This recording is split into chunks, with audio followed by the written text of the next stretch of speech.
kami sebagai bisa dikatakan dalam hal ini kami nelayan sungai, Pak. Tadinya untuk lingkungan sekarang ini ekosistemnya udah nggak memungkinkan lagi, Pak, habitat tuh. Jadi kita perlu pengembang biakan lebih lanjut. Jadi dalam hal ini sangat menunjang sekali dalam pembudidayaan gitu ya.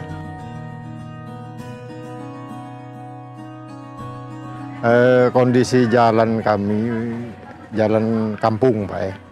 Pertama-tama itu kondisinya tanah.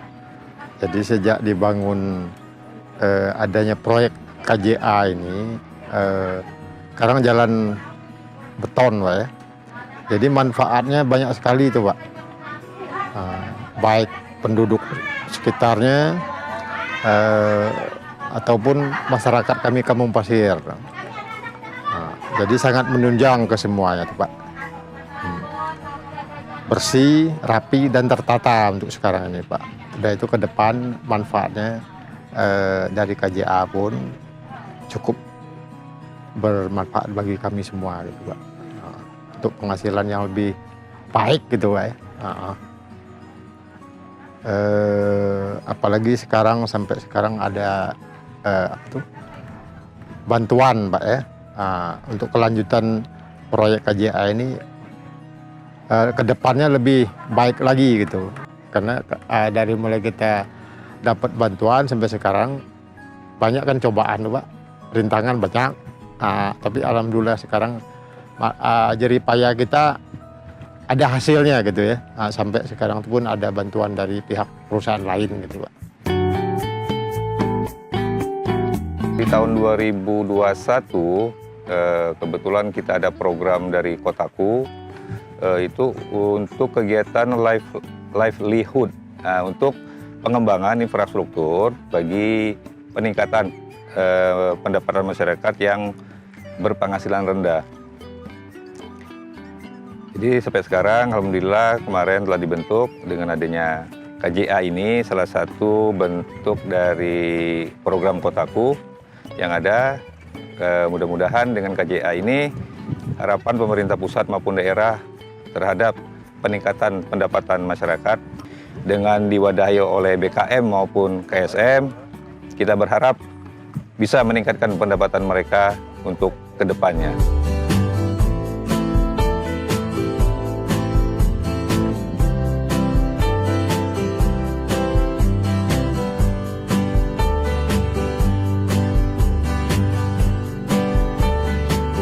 Untuk pengerjaan ini sebenarnya kan tahun sebelumnya sudah dibicarakan dulu atau dirembukan dulu bersama BKM dan kegiatan-kegiatan masyarakat di sini maunya kegiatan ini dilakukan untuk apa.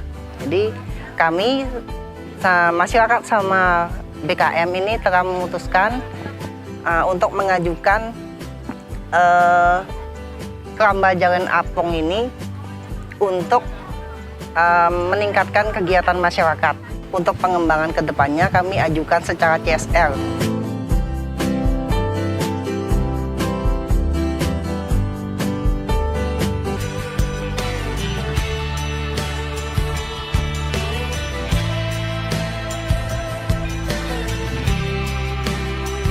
Masyarakat lingkungan Kampung Pasir, Kelurahan Kudai, Kecamatan Sungalet ini kurang lebih 16 masyarakat berpenghasilan rendah.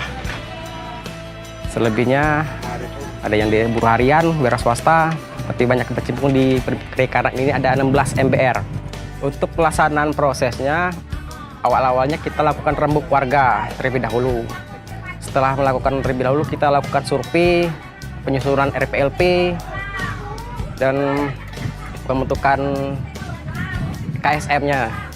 Perencanaannya itu ada aparat kelurahan, terutama lurah, ketua RT, kepala lingkungan, MBR-nya, BKM, terakhir KSM.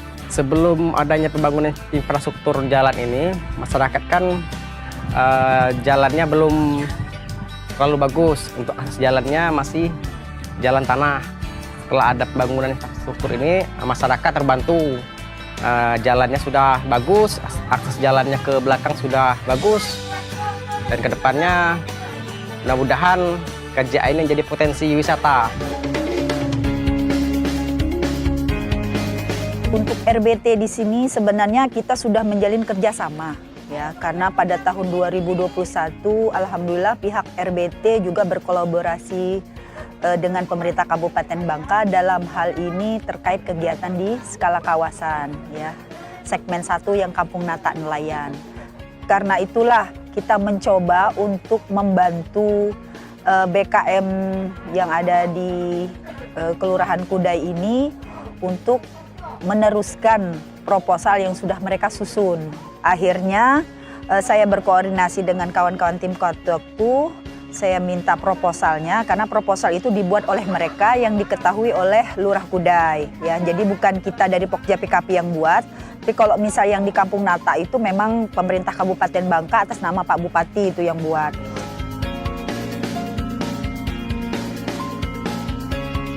Jadi ini benar-benar murni proposal disusun oleh BKM Harapan Bersama ini. Kemudian kita bantu, saya kontak dengan pihak RBT-nya Bapak Firdaus dan mereka welcome untuk menerima kita. Akhirnya kita audiensi langsung ke kantor RBT dengan mengajak Kotaku ya, kemudian bersama dengan tim fasilitator yang membidangi KJA ini. Nah, pada saat audiensi kita benar-benar paparan Pak, dari mulai bagaimana perencanaan untuk pembangunan KJA-nya, kemudian pelaksanaan konstruksinya, sampai pengembangan ke depannya seperti apa. Dan alhamdulillah dengan waktu tidak begitu lama, kurang lebih 3 hari setelah kita audiensi, mereka mengajak kita ke lokasi ya. Kita dampingi Pak pada waktu itu, didampingi oleh Kelurahan Kudai juga, tim Kotaku, BKM maupun KSM. Dan akhirnya mereka dengan melihat keadaan ataupun kondisi di sini, mereka antusias bahwa kelihatannya mereka ingin bantu. Pada pertemuan kita yang ketiga, alhamdulillah mereka sudah mendapatkan informasi dari manajemen bahwa manajemen akan mensupport. Bahkan yang semulanya kami pikir hanya 1 tahun, disupport mereka sampai 4 tahun berturut-turut ya. Insya Allah ini akan bertahap seperti itu. Jadi itu mungkin bagaimana permulaan kami bisa mendapatkan CSR dari dari RBT ini ya. Alhamdulillah seperti itu, yang kami harapkan hanya bisa 1 tahun saja malah mereka support.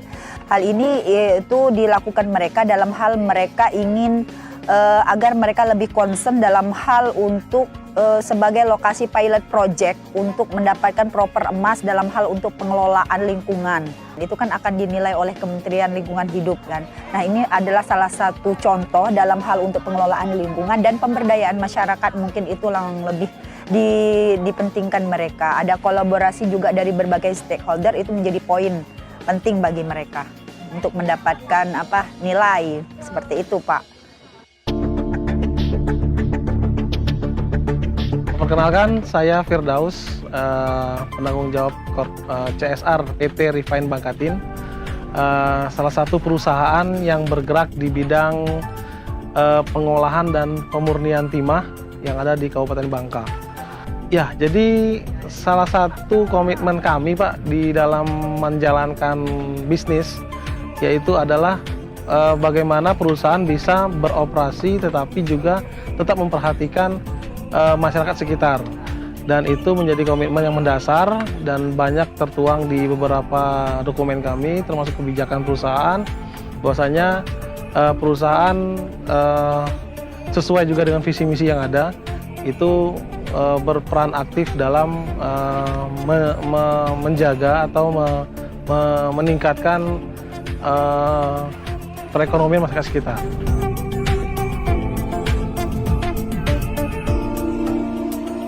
Info awal itu datang dari teman-teman Dinas Pemukiman Kabupaten Bangka, di mana pada tahun sebelumnya kami juga sudah mulai kolaborasi dengan kawan-kawan dari Dinas Pemukiman Kabupaten Bangka itu untuk pengembangan di Kampung Natak.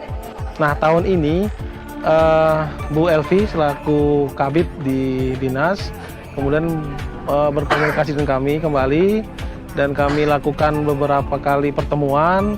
Kami juga minta atau kami undang kawan-kawan dari dinas untuk datang ke perusahaan dan melakukan presentasi. Dan itu kami lihat sejauh ini sejalan dengan konsep yang ada di perusahaan. Izin Bapak KSM, BKM, terima kasih atas perannya Pak Lurah. Mohon supportnya ke depan, tokoh masyarakat, tokoh agama, terima kasih. Kami menarik kesimpulan di sini adalah semangat. Itu yang harus kita pegang. Semangat, komitmen, inovasi. Nah, ini akan kami laporkan ke pusat karena baru tahun ini dan pertama kali Pak Aden ya telah terlihat pola untuk 4 tahun ke depan.